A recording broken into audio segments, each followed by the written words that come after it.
खास तस्वीरें लगातार दिखाएंगे। केंद्रीय गृह मंत्री अमित शाह ने तमाम उपलब्धियां गिनाई है और क्या कुछ कहना है उनका, चलिए सुन लेते हैं। जब मेक इन इंडिया का नारा दिया गया, काफी लोग इसका मखौल उड़ाते थे, मगर आज मैं बहुत फख्र के साथ कह सकता हूं कि भारत पूरी दुनिया में उत्पादन का सबसे चहेता केंद्र बन चुका है और ये वास्तविकता है। हमारी डिजिटल इंडिया की योजना को दुनिया के कई देश समझना भी चाहते हैं, स्वीकारना भी चाहते हैं और उसको अपने विकास का आधार भी बनाना चाहते हैं। इकोनॉमी के 13 पैरामीटर्स में, चाहे बैंकिंग हो, चाहे मुद्रास्फीति हो, चाहे विकास दर हो, हर पैरामीटर में हमने डिसिप्लिन लाई है और प्रगति भी की है। अंतरिक्ष के क्षेत्र में आज सभी लोग भारत का अंतरिक्ष के क्षेत्र में भविष्य उज्जवल है, इसको एक्नोलेज करते। 10 वर्ष में आजादी के बाद पहली बार दुनिया ने रीढ़ की हड्डी वाली विदेश नीति को देखने का मौका मिला है। भारत की विदेश नीति में मेरे जैसे कई लोगों को रीढ़ की हड्डी दिखाई नहीं पड़ती थी, अब भारत की विदेश नीति में रीढ़ की हड्डी दिखाई पड़ती है। 10 साल में देश के 60 करोड़ गरीबों को एक ही 10 साल में घर, शौचालय, गैस, पीने का पानी, बिजली, 5 किलो मुफ्त अनाज और 5 लाख तक की स्वास्थ्य की सुविधाएं देने का काम नरेंद्र मोदी जी ने किया है। और हमें लक्ष्य लेकर चले हैं कि अगली बार जब चुनाव में जाएंगे, इस देश में कोई व्यक्ति घर बगैर का नहीं होगा।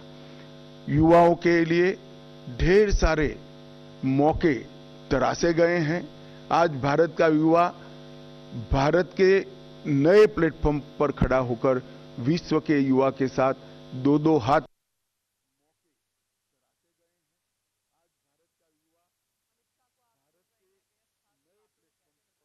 और उस अमित शाह उपलब्धियां गिनाई हैं, जरा सुनिए। संपन्नता को ध्यान में रखकर लाए गए हैं, जिसके देश के अनाज के भंडार भी भरे रहेंगे।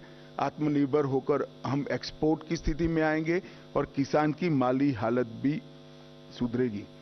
अमृतकाल का जब वर्ष आया, मैं इसका साक्षी हूं, कई सारे सुझाव आए थे और मोदी जी ने हमेशा की तरह अपनी अनूठी स्टाइल से अमृत काल के वर्ष को इस तरह से मनाया कि जब अमृत काल का वर्ष समाप्त हुआ तो अमृत काल शुरू हुआ और 140 करोड़ लोग 2047 में महान भारत की रचना के संकल्प के साझीदार बने और भारत के विकास की यात्रा के भी साझीदार बने। एक प्रकार से 140 करोड़ की जनता को इतने महान लक्ष्य के साथ जोड़ना, ये बहुत बड़े विश्वसनीयता का प्रमाण है जो मोदी जी में देश की जनता देखती है। तीसरे मैंडेट के बाद 100 दिन समाप्त हो रहे हैं। 100 दिन में लगभग 15 लाख करोड़ रुपए की परियोजनाओं को चालू किया गया है। 100 दिन को मैंने 14 स्तंभों में बांटा है। मैं एक एक कर सबके लिए कुछ न कुछ कहना चाहूंगा। इंफ्रास्ट्रक्चर का जहां तक सवाल है, 100 दिन में 3 लाख करोड़ की परियोजनाएं हमने घोषित भी की है, इंप्लीमेंटेशन भी शुरू हुआ है। महाराष्ट्र के वधवान में 76,000 करोड़ की लागत से मेगा पोर्ट बनेगा, जो पहले दिन से ही विश्व के 10 प्रमुख बंदरगाहों में शामिल होगा।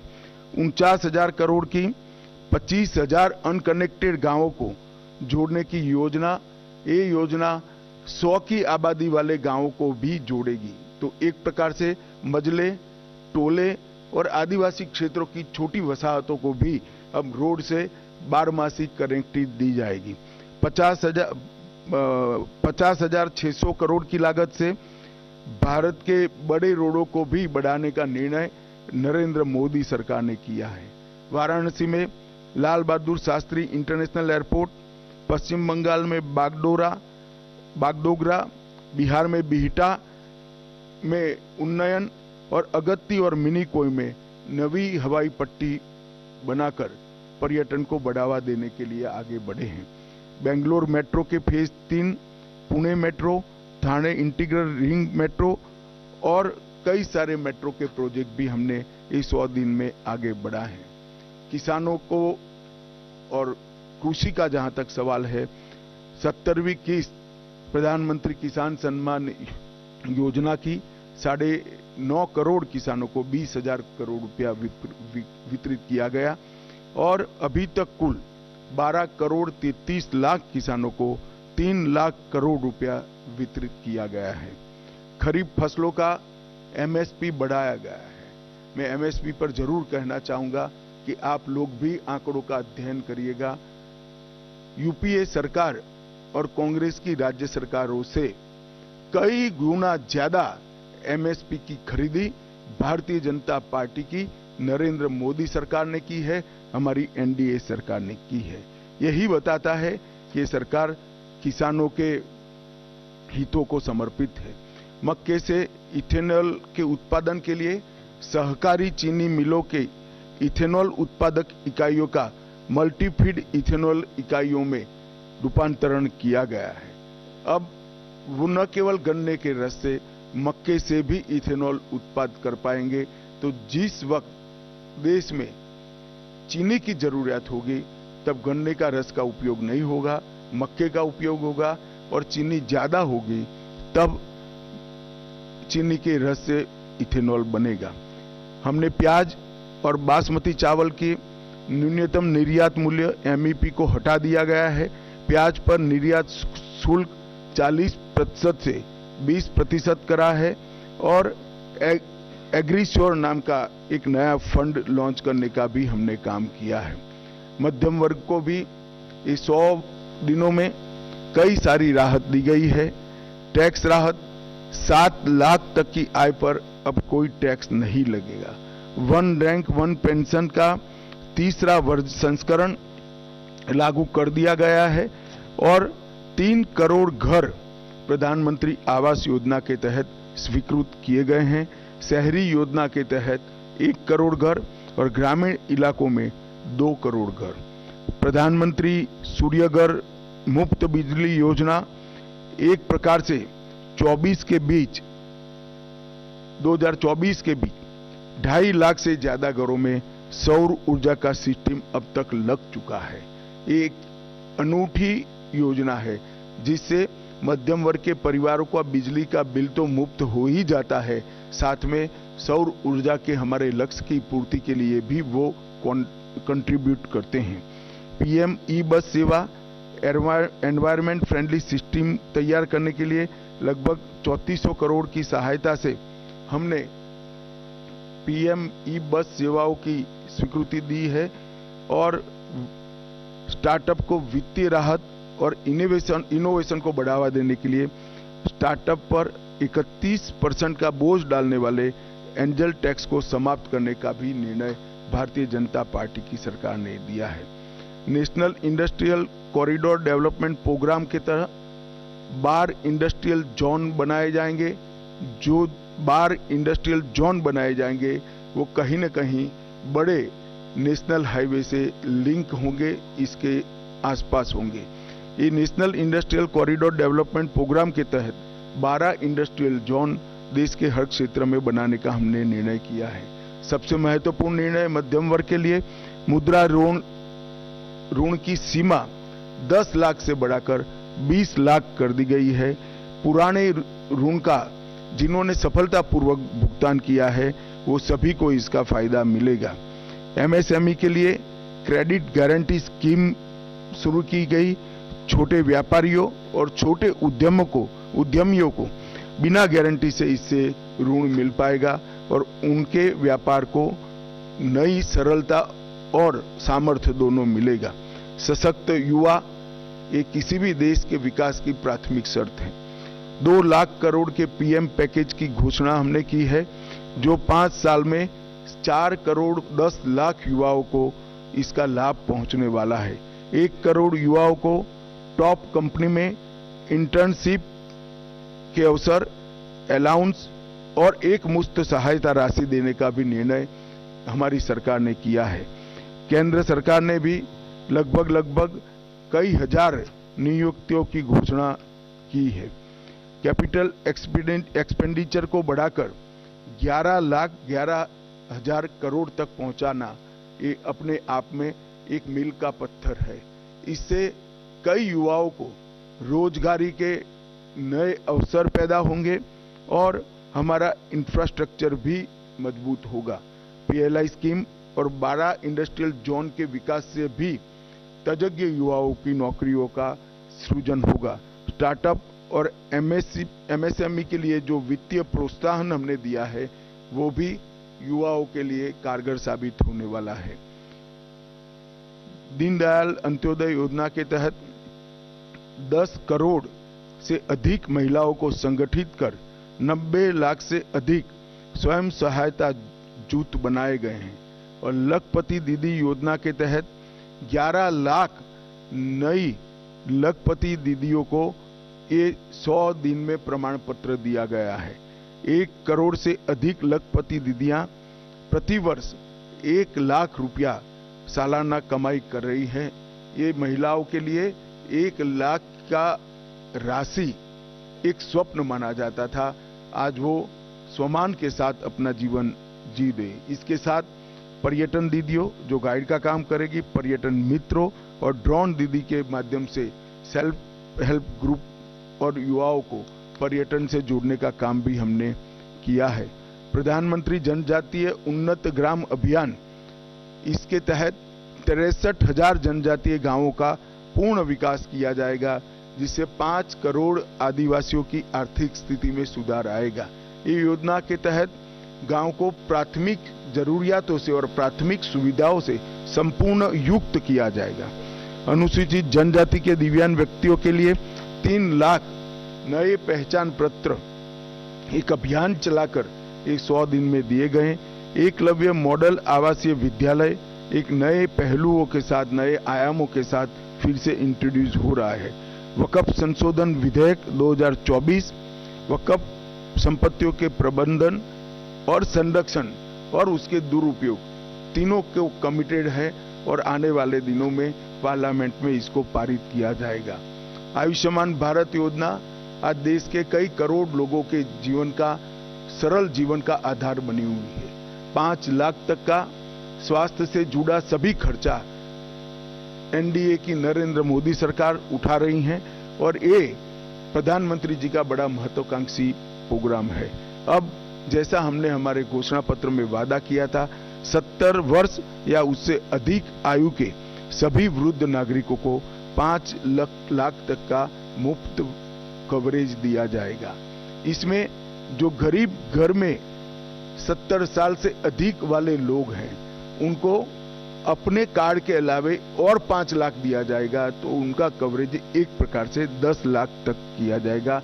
करीब करीब 4.5 करोड़ परिवारों के 6 करोड़ वृद्ध नागरिकों को इसका फायदा मिलेगा। इसमें आय की कोई सीमा नहीं रखी गई है। 75,000 नई मेडिकल सीटें बढ़ाकर हम मेडिकल एजुकेशन के लिए विदेश पर की निर्भरता को लगभग समाप्त कर देंगे।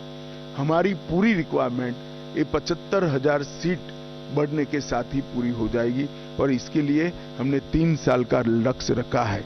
नियमित टीकाकरण के लिए, उसको डिजिटल बनाने के लिए यूविन पोर्टल भी यही 100 दिन में शुरू किया गया और देश के डॉक्टरों की एक सेंट्रलाइज रिपोजिटरी बनाने का काम भी इसी 100 दिन में हुआ है। 23 अगस्त को पहला अंतरिक्ष दिन मनाया गया है। इससे किशोरों को और युवाओं को अंतरिक्ष के क्षेत्र में रुचि लेने के लिए, प्रोत्साहन देने के लिए और उनका हैंड होल्डिंग करने के लिए ढेर सारी योजनाएं शुरू की गई। अंतरिक्ष स्टार्टअप के लिए 1,000 करोड़ के वेंचर कैपिटल फंड की योजना भी हुई। आपदा प्रबंधन के लिए राष्ट्रीय डेटाबेस और ग्रामीण भूमि रिकॉर्ड के लिए भुवन पंचायत पोर्टल भी शुरू किया गया। सेमीकंडक्टर, गुजरात के साणंद में सेमीकंडक्टर की इकाई स्थापित की गई और मैं आपको बड़े विश्वास के साथ बताता हूं कि आने वाले 10 सालों में भारत सेमीकंडक्टर के क्षेत्र में एक बहुत बड़ा प्लेयर बन के उभरेगा। लॉ एंड ऑर्डर का जहां तक सवाल है, पुराने ब्रिटिशरों ने बनाए हुए आपराधिक कानूनों को बदलकर 1 जुलाई 2024 को 3 नए कानून इंप्लीमेंट किए गए।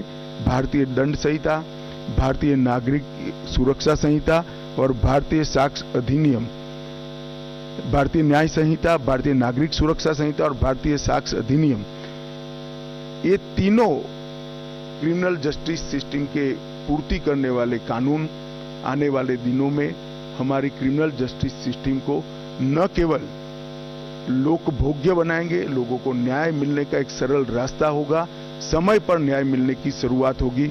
और मैं बड़े विश्वास के साथ आपको बताना चाहता हूं कि 3 साल के बाद जब इसका कंप्लीट इम्प्लीमेंटेशन समाप्त होगा, हम दुनिया में सबसे आधुनिक क्रिमिनल जस्टिस सिस्टम रखने वाले देशों में से एक बन जाएंगे।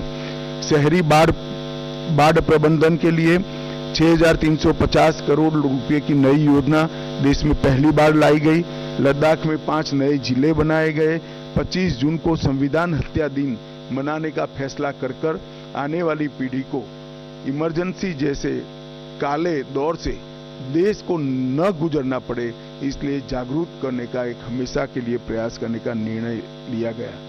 पूर्वोत्तर में हाइड्रो इलेक्ट्रिक परियोजनाओं की मंजूरी दी गई लगभग 4100 करोड़ रुपया के साथ, और राष्ट्रीय ग्रीन हाइड्रोजन मिशन को सेकंड ट्रेज को भी शुरू कर दिया गया।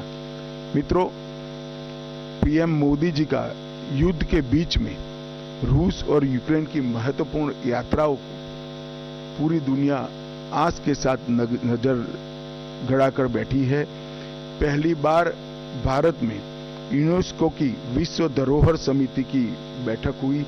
आने वाले दिनों में इससे हमारी कई धरोहरों को वापस लाने में हमें बहुत बड़ा फायदा होने वाला है। आपदा प्रबंधन अधिनियम, इसको 2024 में लोकसभा में पेश किया गया है, और मैं मानता हूं कि अर्बन फ्लड मैनेजमेंट, अग्निशमन सेवाएं, ग्लेशियर झील विस्फोट, फ्लड और अन्य डिजास्टर के मिटिगेशन के हेतु ये जो आपदा प्रबंधन अधिनियम आया है वो सब जरूरियातों को आज के दिन की पूरा करेगा। और इसके लिए 12,554 करोड़ की योजना भी ये सब विशिष्ट आपदाओं के लिए निश्चित किए गए हैं। 4 सितंबर को 35 सालों के संघर्ष के बाद त्रिपुरा में NLFT और ATTF के साथ शांति समझौता किया गया। मानस हेल्पलाइन नारकोटिक्स की रोकथाम के लिए और सूचनाओं के लिए शुरू की गई। अगले 5 साल में 5000 साइबर कमांडो तैयार किए जाएंगे और साइबर अपराध के लिए सस्पेक्ट रजिस्ट्री भी तैयार की जाएगी। मित्रों, 100 दिन में इतना सारा जो काम उसको अंजाम देने में सफलता मिली है, उसका कारण है जब हम चुनाव में गए, राजनीतिक पार्टियां और चुने हुए प्रतिनिधि तो चुनाव में गए थे, परंतु मोदी जी ने चुनाव के 6 महीने पहले ही ब्यूरोक्रेसी को एक काम दिया था कि पाइपलाइन में जितनी भी चीजें पड़ी है, जो भी नई सरकार आएगी उसके लिए समाप्त कर रखे, जिससे देश के विकास के गति में बाधा न उत्पन्न हो। इसी का परिणाम है कि ये लगभग लाखों करोड़ों के काम 100 दिन के अंदर ही हम कैबिनेट तक की पूरी प्रोसीजर और कई जगह तो टेंडरिंग भी समाप्त कर चुके हैं। इसके कारण देश की विकास की गति न केवल बढ़ेगी, देश सुरक्षित संपन्न होगा और नई शिक्षा नीति को इम्प्लीमेंट कर शिक्षा के क्षेत्र में भी हम आगे बढ़ेंगे। मैं आशा करता हूं कि मोदी जी के नेतृत्व में ये जो विकास का रथ चला है वो आगे पर भी चला रहेगा, इसका हम सभी को विश्वास है। अब आप सब इसके बारे में कुछ पूछना चाहते हैं तो जरूर पूछिए।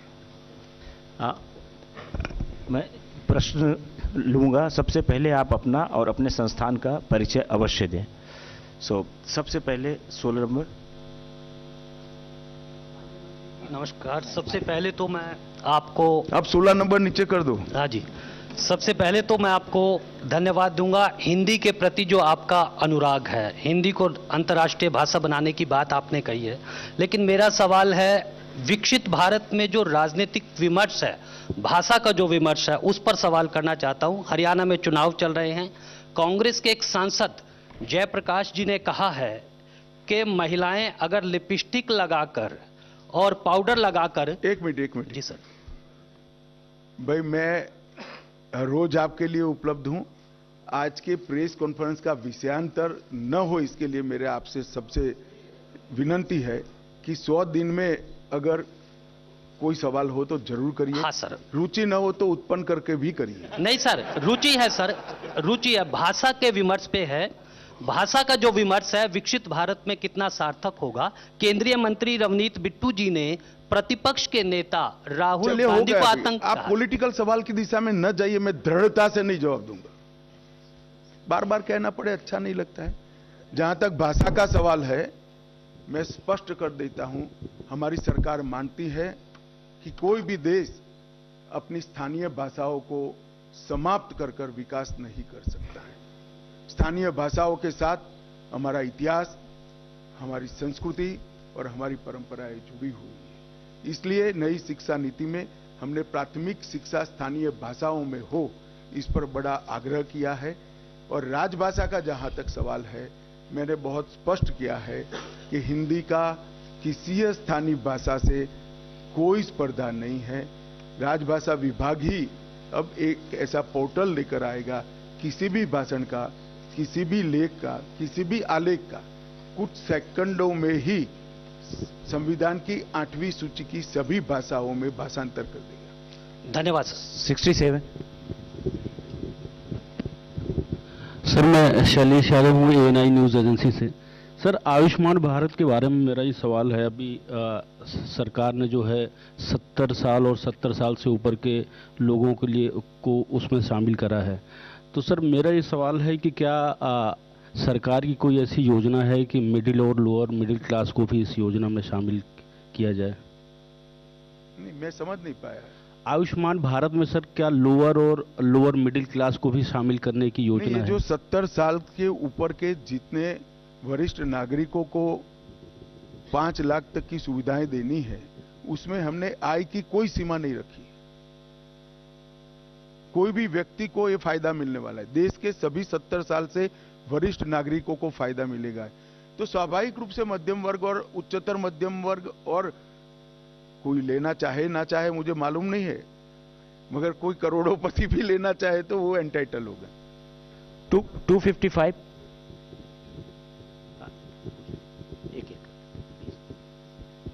सर, मैं अमित हूँ, टाइम्स ऑफ बर्थ से।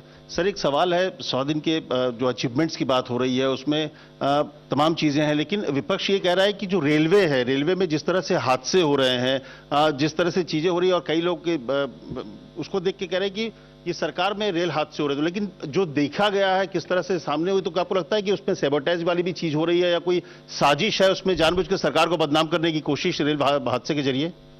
जवाब आपने ही दे दिया अमित, मैं क्या बताऊं, बताइए। मित्रों, रेलवे का जिस तरह से एक्सपांशन हो रहा है, ये एक्सपांशन देश की जनता फील कर रही है। और जहां तक हादसों का सवाल है, हम इसकी तह तक जाकर इसकी जांच करेंगे। कारण जो भी है, इसका निवारण करने के लिए सरकार कटिबद्ध है। आपके सवाल के अलावे भी मेरी विगत 2 दिन में अश्विनी जी से लंबी बात हुई। उन्होंने एक पूरा रोड मैप तैयार कराया है। हादसे अगर षड्यंत्र है तो वो भी लंबा नहीं चलेगा, और जहां जहां कोई और चीज की जरूरत है, गैप्स है, इसको भी भर दिए जाएंगे। 107। 107।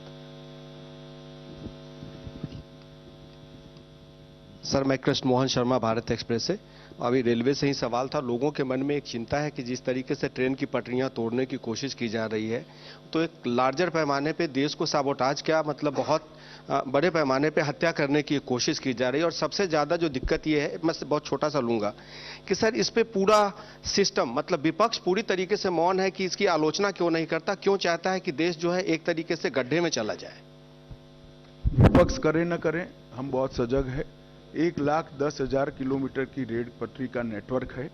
CBI, NIA, रेल पुलिस और गृह मंत्रालय, चारों बड़ी शिद्दत के साथ इसके प्रोटेक्शन की हम स्कीम भी बना रहे हैं और आगे पर कोई सैबोटेज की घटना न हो इस पर क्रियान्वयन कर रहे हैं। अभी अभी इस प्रकार की वृत्ति नजर में आई है, हम इस पर कठोरता से संज्ञान भी लिया है और एक योजना लेकर भी आ रहे हैं। 93। सर नमस्ते, मैं अखिलेश शर्मा एनडीटीवी से।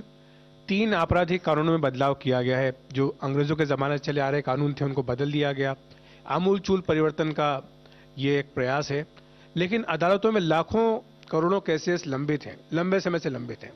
तो इनका जमीन पर कब तक असर देखने को आएगा? आम आदमी को न्याय कब तक मिल पाएगा? देखिए, समस्या साच अर्थ में आपने जो उठाई बड़ी गंभीर है, परंतु आप तीनों कानूनों का अध्ययन करेंगे तो हमने तीनों स्तर पर, जुडिशरी के स्तर पर, प्रोसिक्यूशन के स्तर पर और इन्वेस्टिगेशन के स्तर पर 73 मोदी 3.0 जिसे 100 दिन हो चुके हैं और इसे लेकर चाहे वो भारतीय जनता पार्टी के तमाम कार्यकर्ताओं से लेकर प्रधानमंत्री नरेंद्र मोदी और अब केंद्रीय गृह मंत्री अमित शाह उपलब्धियों का बखान कर रहे हैं और ये भी कहा कि 15 राष्ट्रों ने प्रधानमंत्री नरेंद्र मोदी को सर्वोच्च सम्मान दिया है। तो ऐसे में देश के अंदर विपक्ष जो है जिस तरीके से बयानबाजी कर रहा है उसका कोई भी आधार नहीं रह जाता, वो निराधार है। हालांकि तमाम उपलब्धियों को लेकर जिक्र करें और फिलहाल अभी मीडिया के सामने है, खबरों का सिलसिला लगातार जारी रहेगा।